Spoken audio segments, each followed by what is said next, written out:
All right, what's going on, guys? So to answer, this question here, it should pop up right here from Deshank973. What is better for a food delivery app?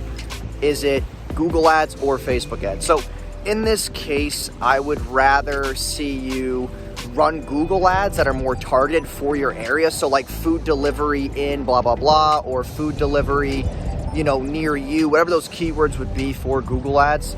And then as far as Facebook's going to drive you more awareness. It's going to build your Facebook pixel. It's going to allow you to get people inside your pipeline for retargeting, for, obviously conversion-based campaigns.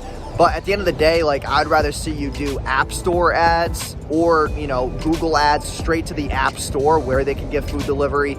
And you also want to have a good introductory offer. So are you giving free delivery on the first 5 orders? Are you giving people a certain discount? Also with food delivery apps, having good tiers for people to obviously not just spend money on your platform, but also, level up. So on Uber, there's silver, and then there's I think there's gold, and then there's platinum. There's different tiers to how you can benefit and obviously get more perks as you spend more money. So a little bit of things to think about. But yeah, I would probably start with Google ads for more local conversions, Facebook for awareness, and then as you get more people in your pipeline and more visitors and more traction, then you can go for more conversion-based campaigns right through Facebook and Instagram.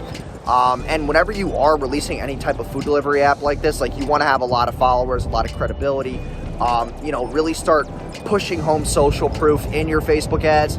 And then, like I said, Google's going to be more localized so that you can hit the headlines right on the keywords like food delivery in, for example, Savannah, Georgia, or food delivery in Tampa, Florida, whatever the case may be.